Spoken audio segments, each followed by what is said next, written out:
Good evening and welcome to this week's episode of Sunday Night Live, your favorite automotive show where we talk about all of the issues that affect the customer experience, whether it's the front of the store, the back of the store, or somewhere in the middle. Doesn't really matter. The better the experience your customers have, the more they come back to buy your products and services. And they tell their family, their friends, their coworkers, the people they go to church with, basically everybody to come to you. And you become the source. So what I do is I bring in the experts to talk to you about what they do to improve the customer experience. And there's a lot of talk today about customer retention and all this other yada yada stuff. And customer experience. Seems like that's important. Well, I'm going to tell you a secret. Shh, don't tell anybody I told you. But it's always been important. But you can't have customer retention without employee retention.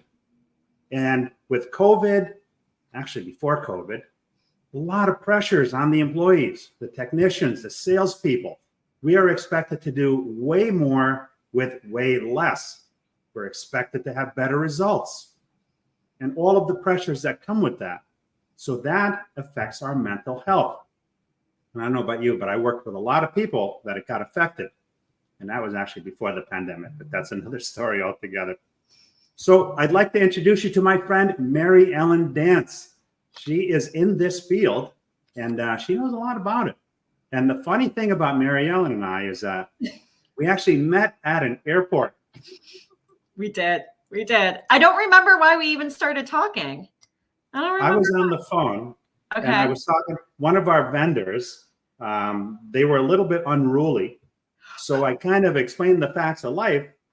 And then you were in the background and you're like, I like how you roll. And that started the conversation.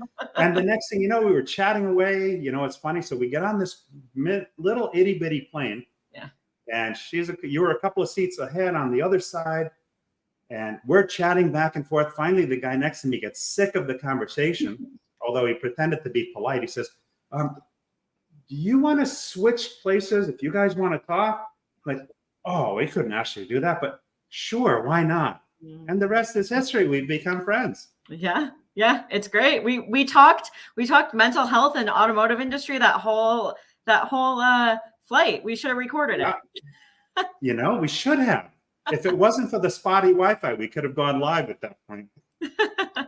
So Maryellen, why don't you tell us a little bit about you, like your background, what you do. Don't go beyond 5th grade because then it tends to get too long.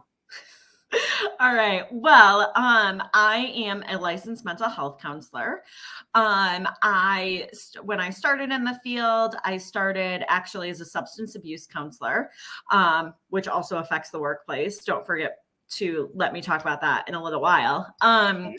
But I started as a substance abuse counselor. I worked in a variety of different kind of community health nonprofit settings and hospitals and clinics. I worked with children. I worked in domestic violence for a period of time.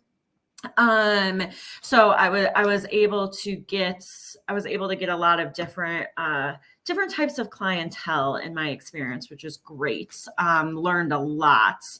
I then went into private practice and I worked in private practice for a number of years. And currently I shifted gears and, before I tell you what I do currently, let me tell you, I also am an adjunct psychology professor. I love the teaching aspect of mental health. So I've been an adjunct for, I don't even know how many years now, 5-ish years. And so I love the teaching aspect. So I shifted my full-time gig, and I am now the director of corporate training for an employee assistance program. So in a nutshell, I get to go into organizations and talk about how anxiety is affecting the workplace and how we can make it not affect the workplace as much, and things like that. So it's really, really fun. It's really fun and it's really exciting. Well, there's a tremendous need in automotive, that I know for sure. Now, are you in person or do you do web-based stuff as well? Both. So well, you know this. I'm located in upstate New York. It's very cold and snowy and windy here right now. But most people prefer online, but I prefer in person. I've always been an in-person girl. I know online sometimes it just makes more sense logistically. But I do a mix of both. I can do whatever. So if a dealership or dealer group wanted to hire you, you could get on a plane and go take care of them. Oh yeah. Yeah. I prefer that.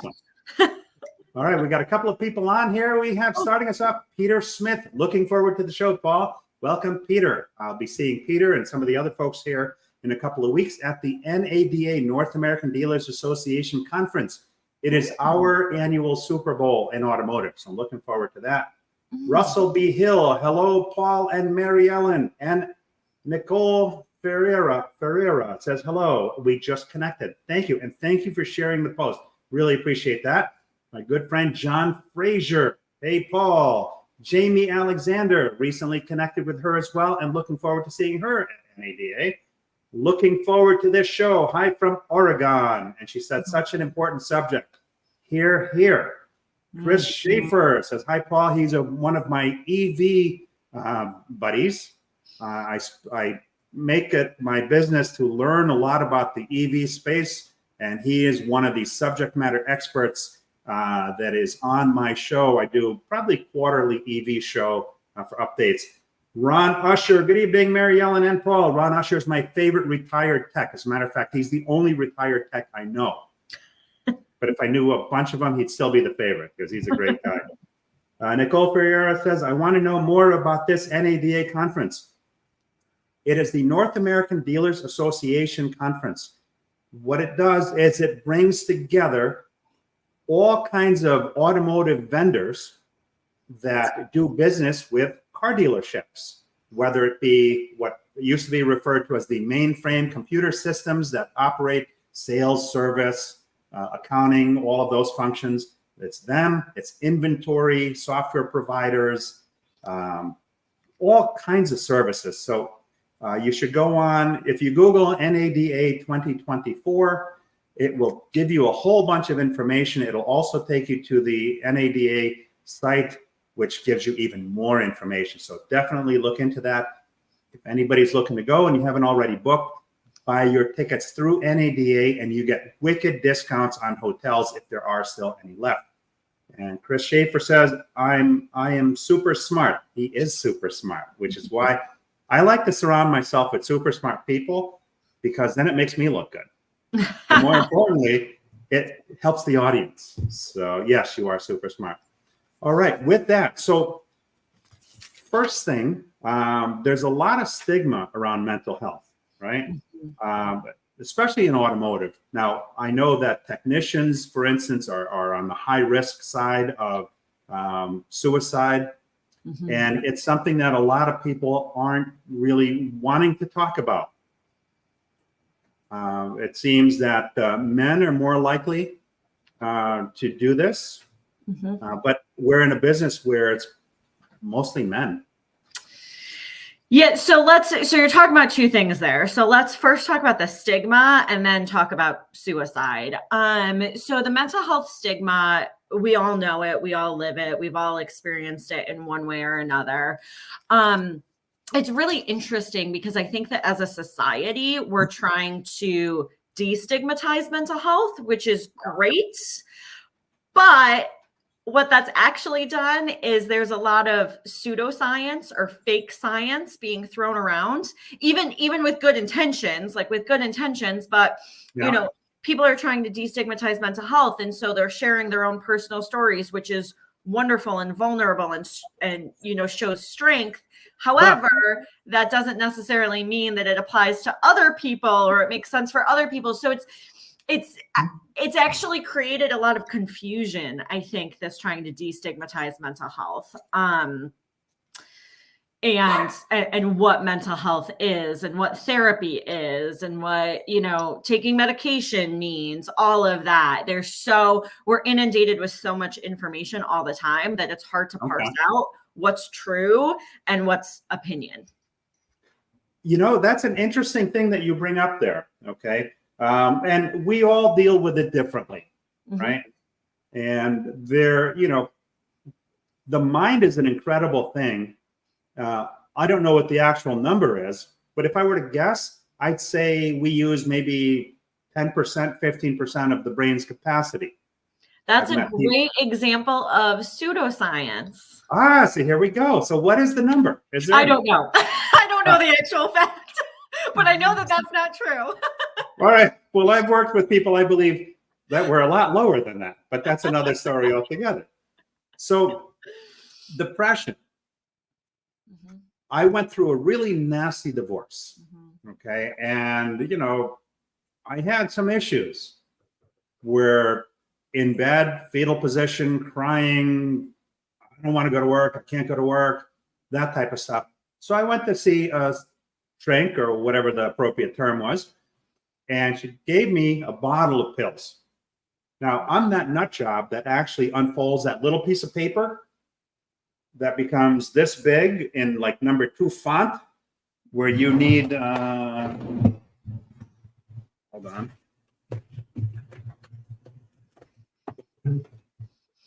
I can't find it right now, but I have a magnifying glass. By the time I finished reading that whole piece of paper and all the side effects, I'm like, screw this, I can't take this. I flushed them down the toilet, and I never took them.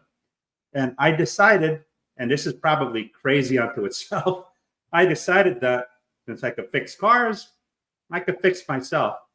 And I ended up not taking them. And I ended up being okay, but I don't think that's the norm, because there are people that need to take them that don't take them, and so we're aren't in the same shape.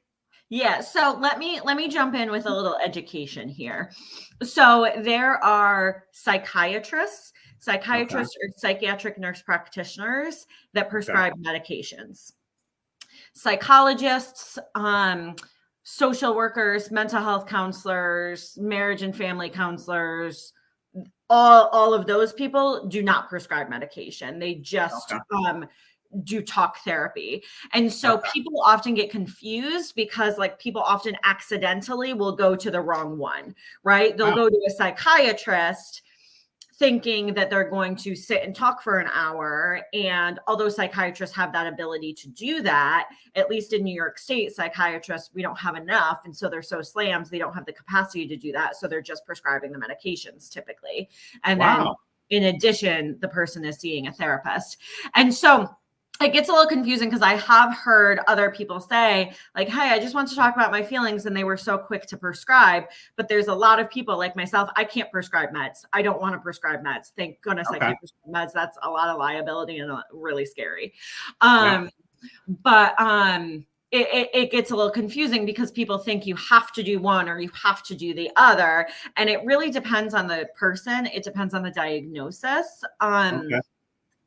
And there's a lot of things that it depends on. There's side effects to, again, I am not a prescriber, so I can't speak to this as much as a prescriber can, but there's side effects to every medication.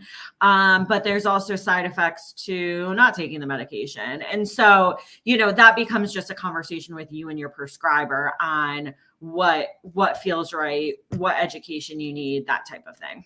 Okay. Oh, I just got reminded of something. I just remembered something. There is a glitch, and we're not sure if it's LinkedIn or if it's the StreamYard platform. When you ask either side, they go kind of like this. So we haven't determined it yet. So if you are one of the ones watching the show tonight and commenting, and I don't acknowledge your comment, it means that this comment did not come through. But then as soon as the show's over, then the comment mysteriously shows up, and nobody's been able to give me an answer. Because I just saw my good friend Joe Clementi, who's in my Fixed Ops Retention Strategies group. We do a monthly show on that, which reminded me that oftentimes Mike Vogel, he comments, he's on, but I don't see his comment until the show's over. So I just want anybody watching that does not get a response to know it's not me. I like you all. It's the platform. Let's see. Michael Weldon from the West Coast says, I'm back. Good evening. Welcome back, Michael. And Greg Dudley, hello all. Nice to be able to attend. Greg, I'm not sure. Are you going to be at NADA? Because I'd love to catch up with you there. Joe Clementi, glad you're talking mental health tonight with the clapping emoji. All right. Sorry to interrupt there, but I like to keep up with those that I see. I'll actually, you probably have a question, but I'm going to jump in. In talking about the stigma, which is what we were originally talking about, I also want to note that it's very confusing to people because mental health terms have become such common language. So for example, I recently was having a conversation with someone where they told me they had anxiety. And I looked at this person and I said, that literally means nothing to me. Because in the DSM, or the Diagnostic and Statistical Manual, which is where all of the mental health disorders are, where we diagnose from, there's lots of different types of anxiety disorders. Okay. So does this mean you have an anxiety disorder? If so, which one? Does this mean you're feeling the feeling of anxiety? Because anxiety can also be a passing feeling. Okay.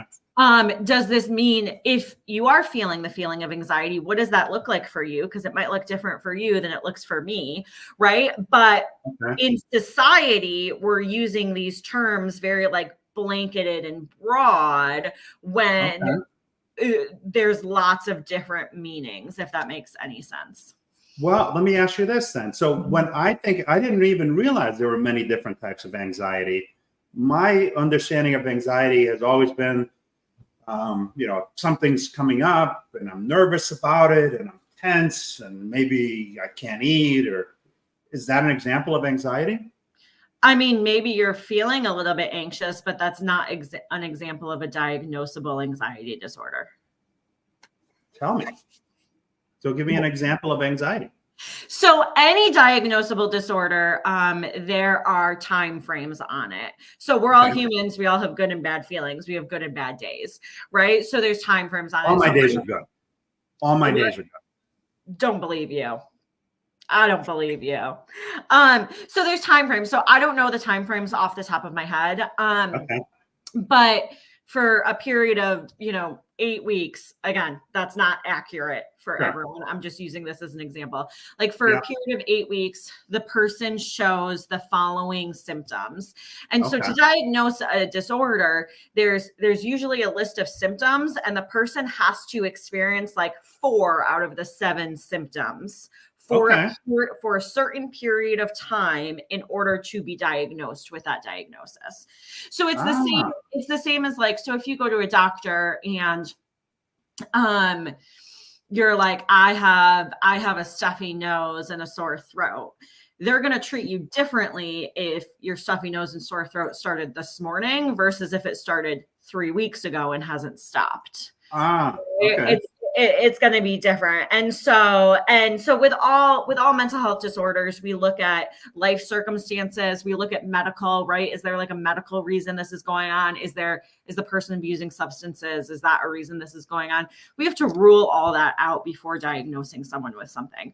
Now, that's not to say that we as human beings can experience feelings of anxiety and feelings of depression and things like that. Interesting.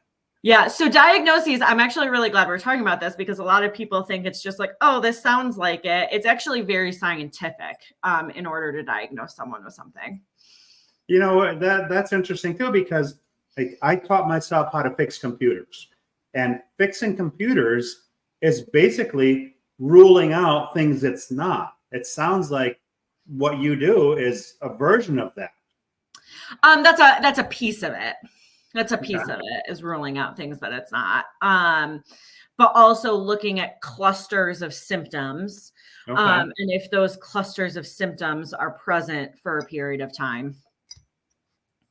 So, interesting. Yeah. Let me get to a couple of comments. Robert Allen Carvel, he's from Atlanta, says, good evening. Looking forward to another good show. Thank you, Robert. You're a great supporter of the show. And Greg Dudley says, will not be attending NADA this year. Too much going on. I hear you on that. There's a lot of stuff going on. So that's pretty interesting. Yeah. So it's much more scientific. It's not just my or someone else's opinion. And now, is it do people readily seek out help, or is this something that people tend to sweep under the rug? In terms of mental health disorders? Yeah. I mean, both. I mean, lots of people seek out help, which is great.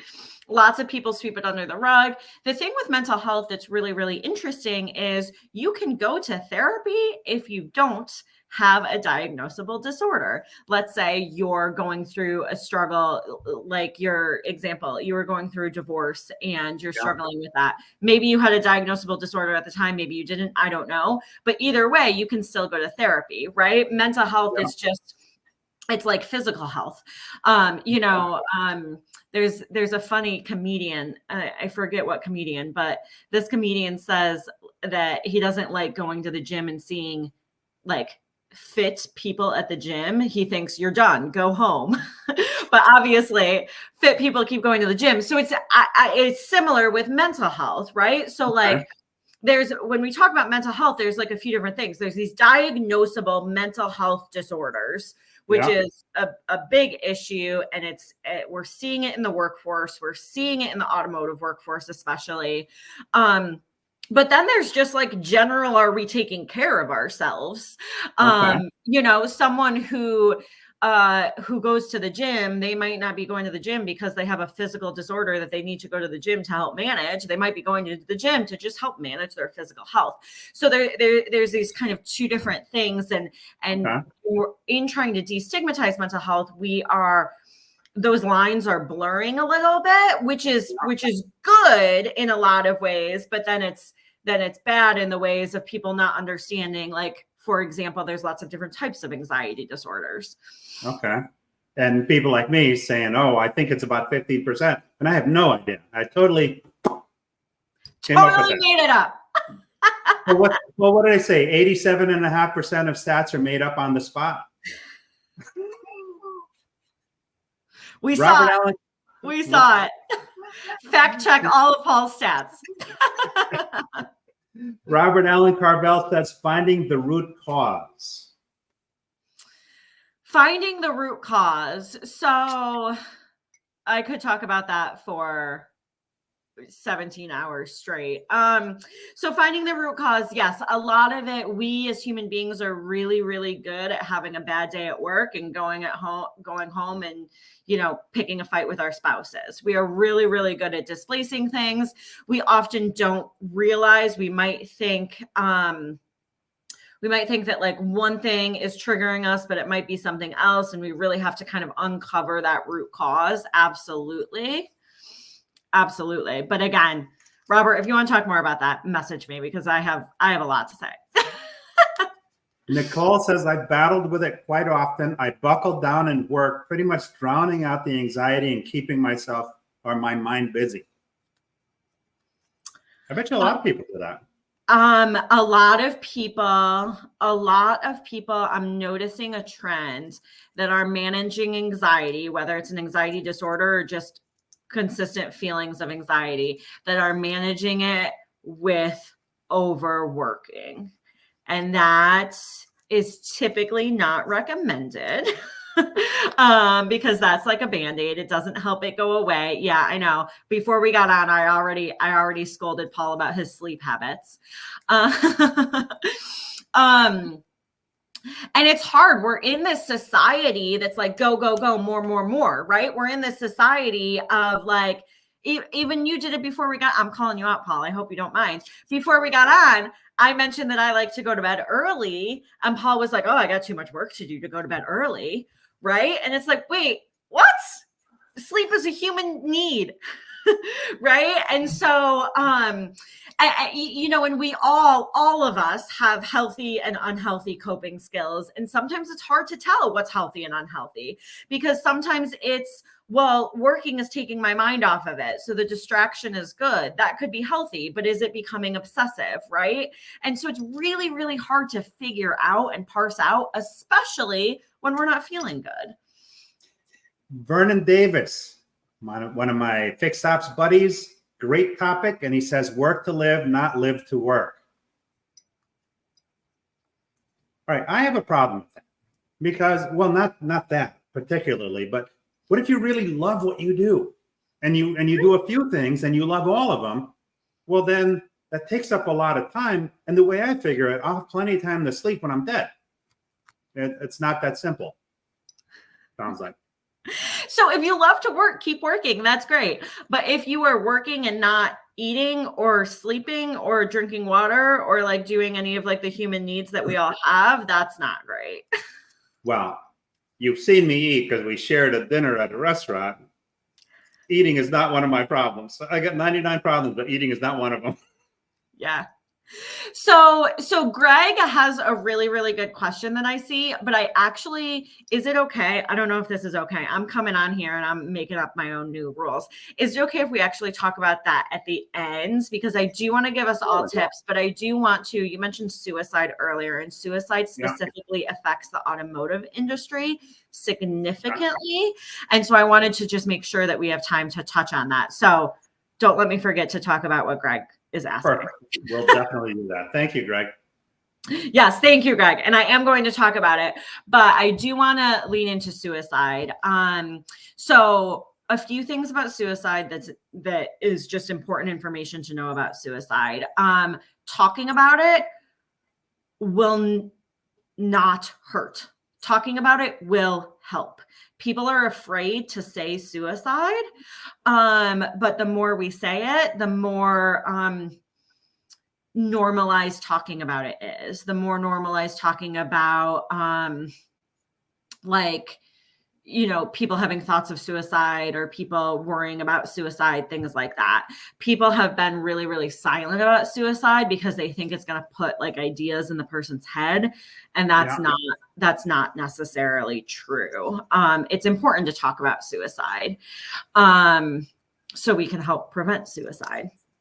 Now, this may be some of that voodoo stuff that you alluded to earlier, but I always thought that when people talked about it, those were not the ones that were doing it and they were seeking attention, but that doesn't sound to be the case. Usually, I thought the people that did it were the ones that never said anything about it, and then one day you find out. It's both. It's both.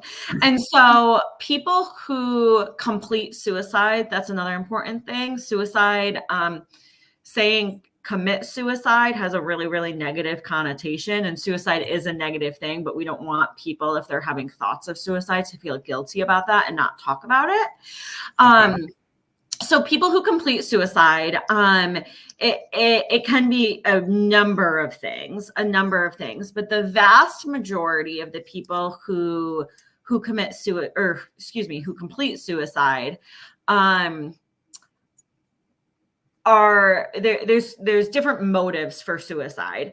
There's a bunch of theories on suicide, and one of the theories talks about different motives for suicide. And one of the motives for suicide is called death ignorer, which basically means it basically means that the person who is having suicidal thoughts or goes to complete suicide, that person doesn't really think about the fact that they are going to die. They think more about ending the pain, that they just want to end the pain, and that the only way to end the pain is through completing suicide. So the death part of it never even enters the picture. It's more stopping the pain. Not that it doesn't enter the picture. Like, obviously they think about it, but that's not the motivation. Isn't because they want to die necessarily. It's because they want to end the pain that they're feeling. And so if we can help talk about pain and talk about feeling like there's no way out and those types of feelings, those people that you're referencing, Paul, who, no one had any idea they were struggling, and then all of a sudden there's a suicide, it might help those people to come forward and to talk about it a little bit more. There's also signs that we can notice in the workplace. So some signs that we can look for in the workplace is increased substance abuse. That's a really, really big sign. Another big sign is that if the person is not future oriented. So for example, what do you mean? You or I might easily say things like, hey, next week, let's talk about this. But if a person is not saying things like that, like, or if they make things like, well, if I'm here, I can talk about it. Like they're not as sure of the future. Does that make sense? Yeah, it's kind of like a statement I made earlier. So if people are giving away possessions is another sign. And another sign too to be on the lookout for is like increased isolation. So if a person is really, really pushing people away and increasing their own isolation, those are some good kind of indicators to look for in the workplace. Now, a couple of things. Vernon Davis mentioned before, the magic word is compartmentalization. Is that a magic word, or is that a magic word? Is that what people do to deal with it? Oftentimes, yeah, people compartmentalize.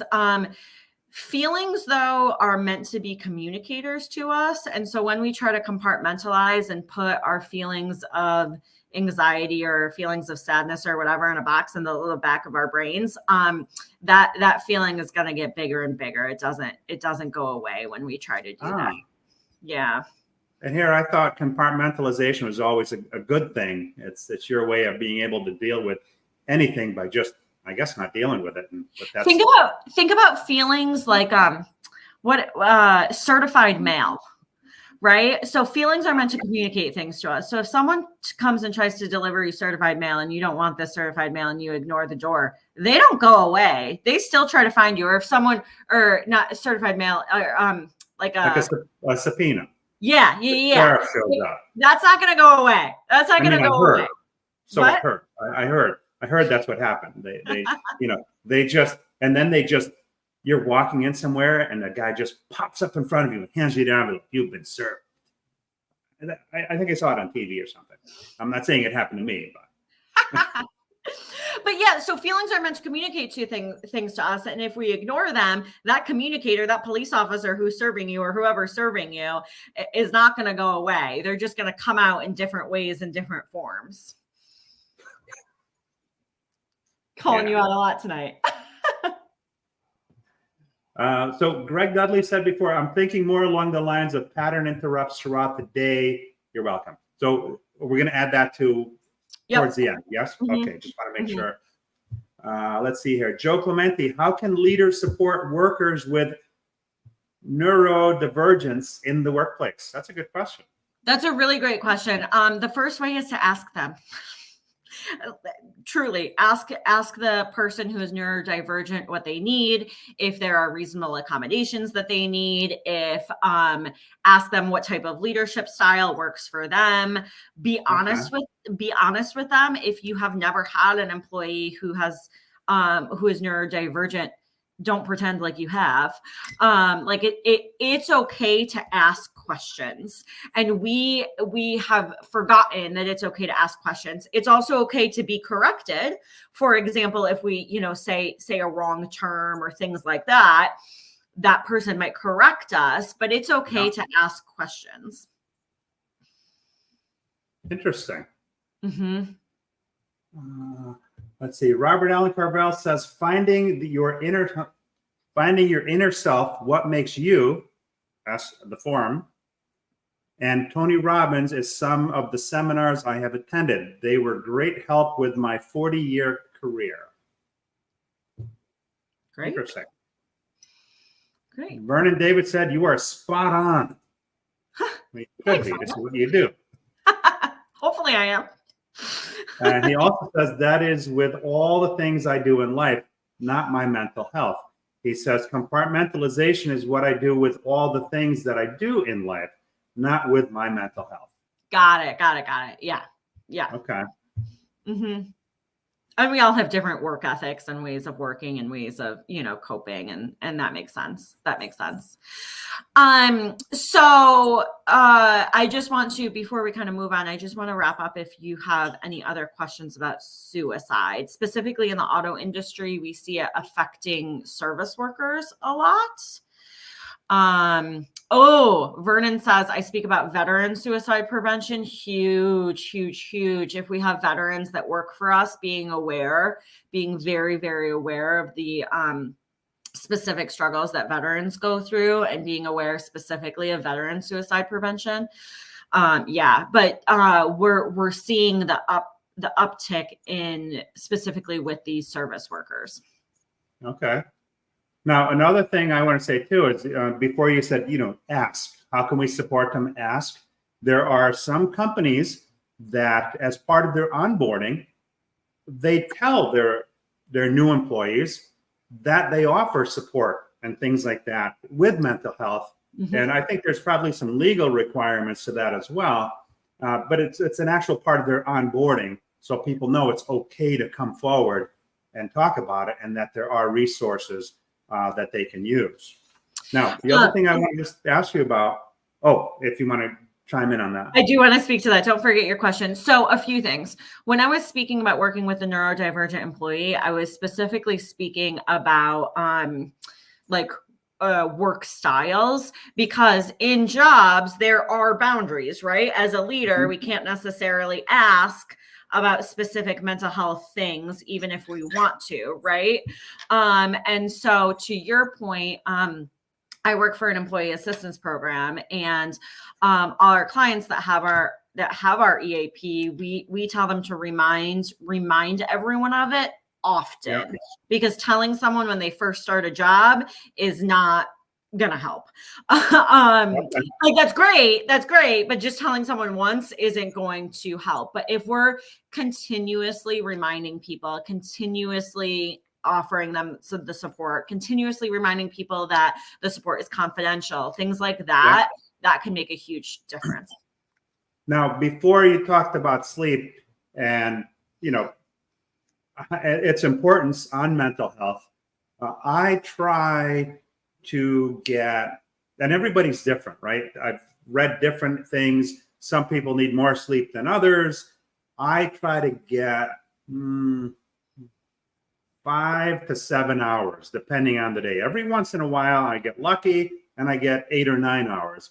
But for the most part, anywhere from 5 to 7 is what I get on a given day. Is there any kind of a general number that adults should shoot for good mental health? Yes. And so this number is not from me. The World Health Organization, the Center for Disease World Health Organization. No, you fell right into that. I just told you World Health Organization. What I do, sorry. The Center for Disease Control, the FDA, the American Psychological Association, all of the powers that be say at least 7 hours, at least. Wow. Optimal 8 to 9, but at least 7 hours. So I don't want to hear you say, Paul, well, I function great on 5. I believe all these entities more than I believe you. Wow. I have too much to do to get 7 to 8 hours, on a regular basis. I guess I have to figure something out. Maybe. You might You might be decreasing your lifespan by not sleeping enough. Yeah. Steve DiMarzio, what issues do you see with men versus women? Great question. So one of the, since we were just speaking about suicide, women attempt suicide more, men complete suicide more. The reason for this is because men typically attempt with more lethal ways than women attempt with. Okay. So even though women are attempting suicide more, men are completing suicide more, which is very scary. And also, I don't know the updated statistics around major depressive disorder, but I believe, so don't quote me on this because I don't know the updated statistics. But from my understanding, it is just increasing in men, just ever increasing in men. And men don't, a huge issue for men, and I don't have to tell any of you men this, I'm sure you've experienced this, is, the men are supposed to be strong and not talk about their feelings and gruff and, things like that. And so, men not seeking the help they need is a huge, huge issue. Thankfully, there's a lot of like men's support groups and like men's mental health movements going on to try to mitigate that. Wow. Yeah. Yeah. Stress around innovation, technological advancement, and global competition has led to increased anxiety rates. Yeah. So I don't work in the auto industry, so you can share more about this than I can, Paul. But there's so much changing in the auto industry so rapidly that it's hard to keep up with. And so that is going to increase stress. And then the person trying to keep up with all of the rapid changes, maybe they're not sleeping as much because their stress is increased or they're working more. So then they're more tired. And then with that increase of stress and decrease of sleep, maybe they're experiencing significant feelings of anxiety. And it's kind of a snowball effect, if you will. Okay. Yeah, there's so much technology today, and it's moving at such a fast rate. Yeah. I tip my hat to the technicians today. It used to be they were mechanics. Now they are electromechanical engineers, some of the stuff that they need to figure out. Wow. Joe Clementi says, from a psychological perspective, what strategies should leaders use to address the emotional complexities of multicultural, multi-generational workforce? And to put that into perspective, at this point in time, first time ever, we have 5 different generations of people in our business. So, Joseph, I'm so glad you asked that. And again, I could talk about this for 17 hours as well, but a brief answer is the number one thing that any leader can do is acknowledge it. Pretending like it doesn't exist, pretending like it's not a problem is never going to do anyone any good. So even if we don't have a solution, but being able to acknowledge it, being able to acknowledge the complexities of it and the struggles of it, being able to acknowledge, if we don't know something and able to ask about that, it's okay to ask questions. As I mentioned, it's very important to ask questions, actually. But the other thing that we can do with that is recognizing that people may be emotionally struggling with that. So recognizing, being aware for some of those warning signs that I mentioned earlier, and, asking, hey, are you okay? Hey, do you need anything? Hey, let me remind you of our employee assistance program or of our benefits or whatever it is that you have. Like those types of subtle things seem like they don't make a big difference, but they make a huge difference. And that doesn't cross any barrier. That just shows the employee that you care. Correct.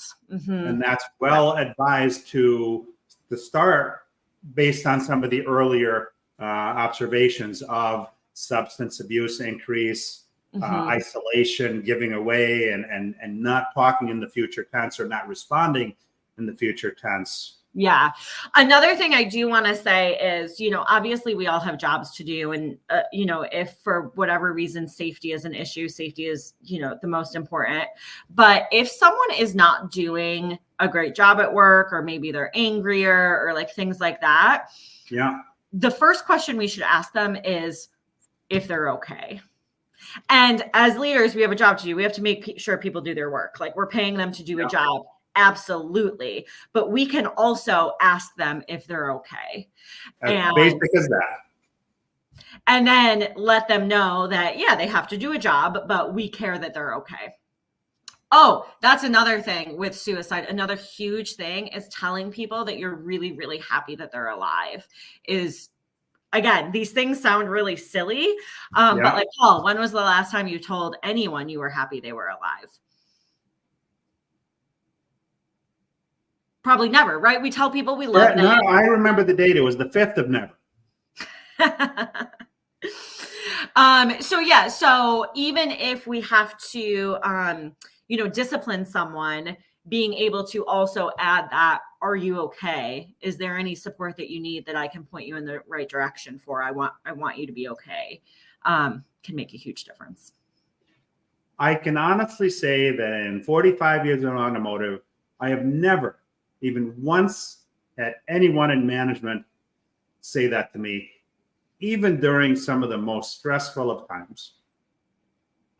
So for you out there in management land, this is an important thing. And you can make a difference.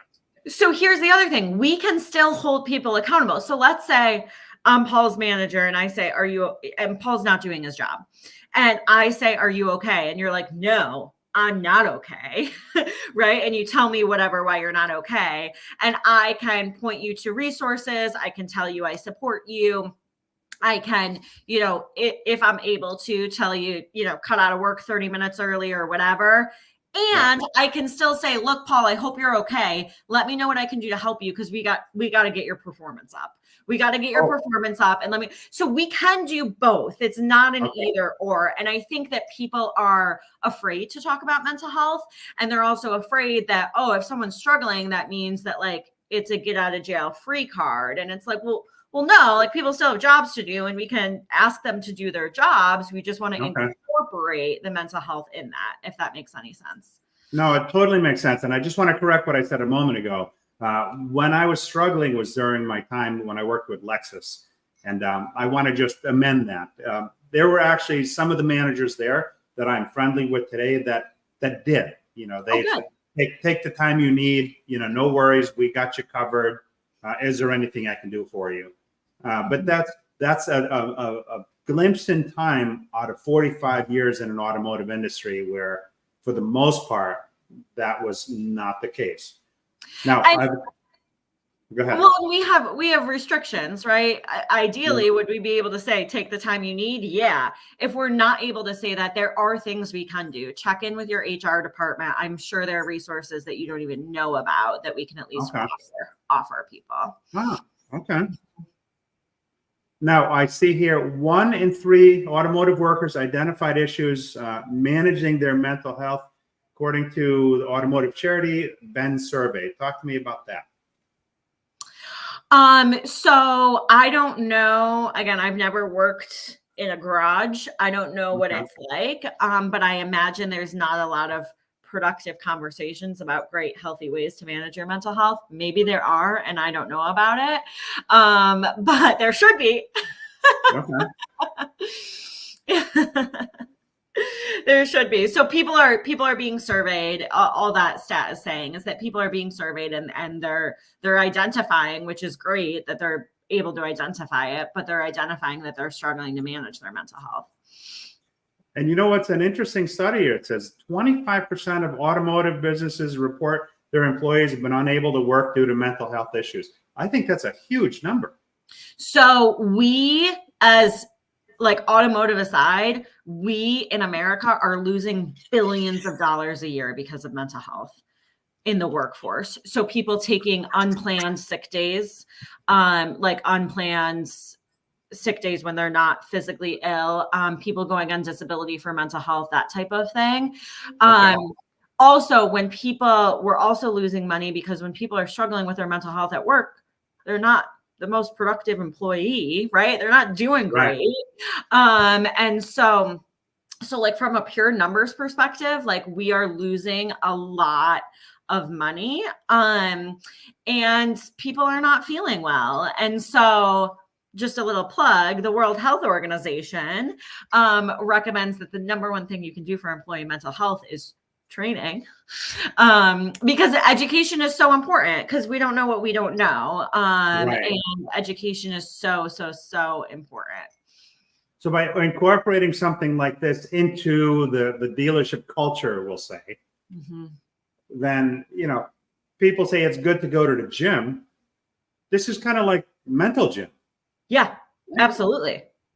Yes. As far as productivity, as far as being able to catch problems as they arise and before they become larger problems. Yeah, being able to, nip things in the bud, if you will. Yeah.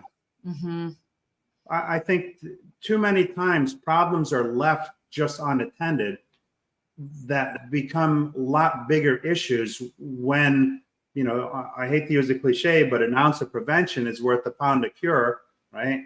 When if you had something in place on a regular basis to kind of keep the team going, if you will, I think that would pay off in dividends because, the productivity, that's got to be in the billions of dollars. I mean, I don't know what the actual number is, but if 1 in 4 people struggle, then you can only imagine what that means to a company's bottom line. They probably, companies probably look at, well, if we spend this on preventative care, then, that's a lot of money. But in the grand scheme of things, that's BS because we lose so much more than we would spend to prevent something like that. Yeah, absolutely. Absolutely. Let's see here. Steve DiMarzio, are you a session in person, virtual, or both? You tune in a little bit later. Yeah, both. Either one, whatever works. I prefer in person. So if she could come out to your organization, absolutely meet with leadership and talk about, So I probably shouldn't say this because training everyone's important, but I actually really, really feel strongly about training leaders because of the trickle down effect, and leaders are seeing it. And so being able to train leaders on their own mental health, right? Yeah. So that they can act as good examples, right? Yeah. Like if a leader is struggling with their own mental health, and that's not a great example for their subordinates who are struggling with their own mental health, Yeah. And so that to recognize warning signs, things like that, like it's a huge trickle down effect. So really focusing on your leadership, focusing on everyone and making sure everyone's okay. But if you're looking at education, I recommend focusing on leadership. Well, they say the fish sinks from the head. So if you start there, you're likely to make a greater impact, because if you're able to help the leadership team, then you're really dividing yourself over a larger number of people, because there are some pretty big organizations in our business and some really great ones that take their employees seriously. And I think something like this would be just a tremendous amount of help. Let me go to Joe Clementi's comment. He says, the best thing we can do is teach organizational awareness, expose your leaders to the science of leadership. Bam, that's exactly what we're talking about. Absolutely. And get comfortable having these conversations, like get comfortable saying depression, saying mental health, saying therapy, get comfortable saying these things, because avoiding saying these things is not working. And it's real. It's real. Greg Dudley says, focusing on my leadership of myself was my goal in 2023 and moving forward with it in 2024. That's great. And we have to answer Greg's question from earlier, but now I forget what it was. I was just scrolling back to that now. Let's see here.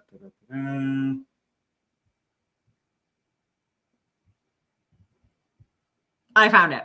Okay. Is it this one? What are some examples of maintaining or exercising our minds? We advise our customers that preventative maintenance is important. Absolutely. What are some examples of maintaining or exercising our minds? Managing stress levels in general. We are in like a really, really hustle culture. Just an example of this, I really like to read. Read novels, but I don't like to tell people I read novels, because can you guess what the number one response I get if I tell people I like to read is? Wow. How do you have the time? Yeah.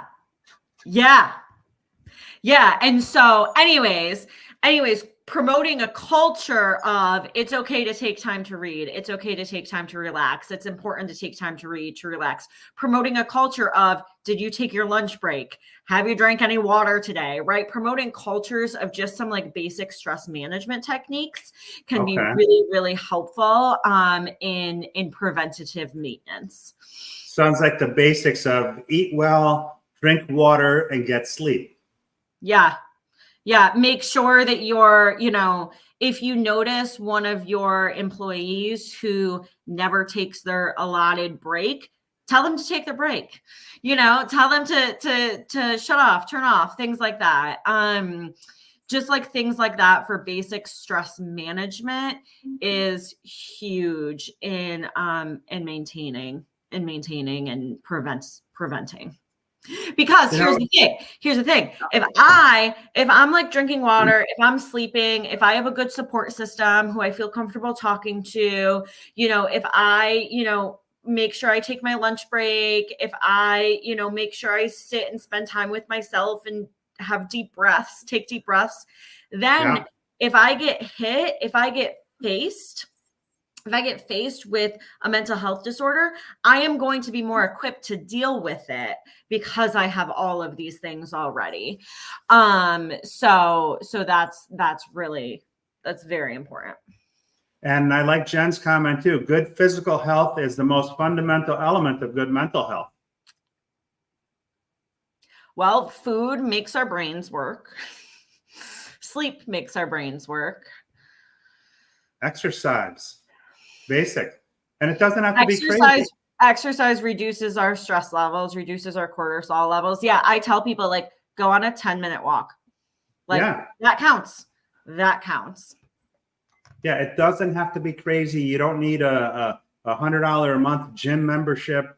You don't need any of that. You could walk around the block, walk up and down the stairs.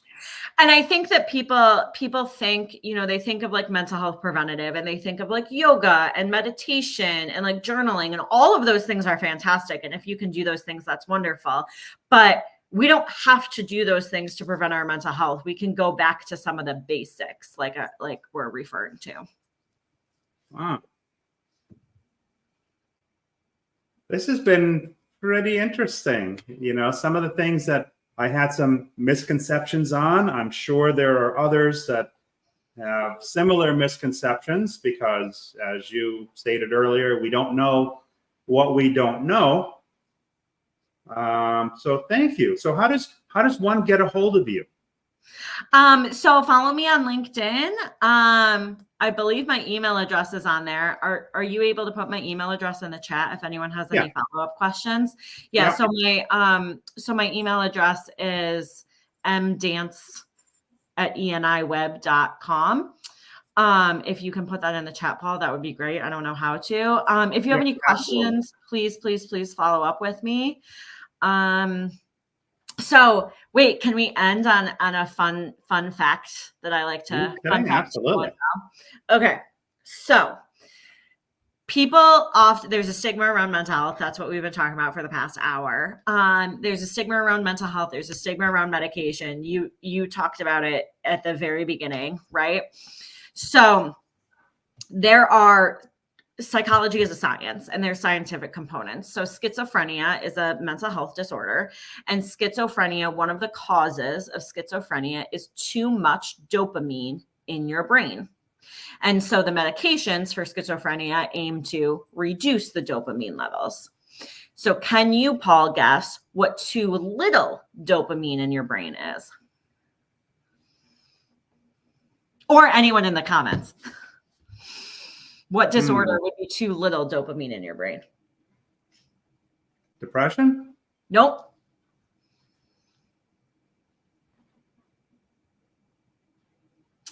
Parkinson's. Really? Yeah. And so there's obviously a lot more to the diagnoses of these and these disorders than what I am saying now, but it's a good example of how like the opposite of a mental health disorder is a physical health disorder. So really there's no difference. Wow. I did not know that. So people with schizophrenia who are on medications often will get tremors, like if they're on too much of the medication. Similar, people with Parkinson's will often, if their medication dose is not right, will have visual hallucinations, which is a symptom of schizophrenia. Wow. So I love it. So even though there's a lot more complications to both of those disorders than that, I love to share that because it just proves the point of like it's just it's scientific and it's physical, and it kind of proves that point. So I love to share that fact. Well, I want to thank you for sharing this.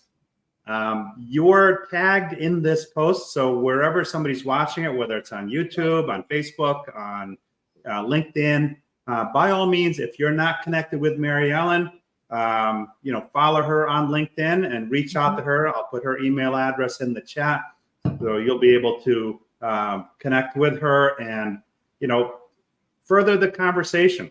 Right? Everything starts with a conversation, and it doesn't hurt you to find out. We know the science tells us that there's a huge problem. So why not proactively reach out if you're a dealer group or an organization? Because this is not something that's tied to any one particular industry. The common denominator in every industry is people. And people struggle in all industries. I happen to be in automotive and in food and beverage and in yarn. So there are people that experience problems in all of these industries and some others that you are familiar with out there. So if you're not connected with Maryellen, if you're not following with her, definitely click on the her tag in LinkedIn, follow her and reach out, whether it's on live tonight or on the replay.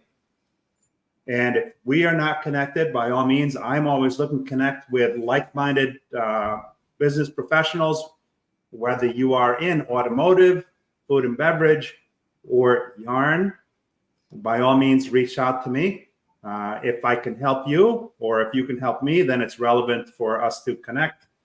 Let's see here. Greg Dudley says, my father had it. And he says, great show as always. Thank you, Greg. I appreciate your support, man. And to all those that watch it weekly, thank you. I really appreciate it. It's our 4th year that we're in of the show. I hope it brings value. And if there's anyone that you think would benefit from what you saw and heard here tonight, definitely share it with them. I just want to add a quick little disclaimer. None of this was meant to be any type of medical advice or anything like that. As you were talking, it just reminded me, I should have said that at the beginning. None of this is medical advice, and everyone is different. And if you're struggling, please call your doctor. No, that's good. I like that. Ron Notcher says, thank you, Maryellen, for all the info. Thanks for coming. Thanks for being here. So with that, and stay on after we sign off. I want to talk to you some more. So thank you all, whether you're live or on the replay. Robert Allen Carvalho says, great show. Thank you, Maryellen. Have a safe and successful next week, and we'll see you next week on Sunday Night Live. Thanks again.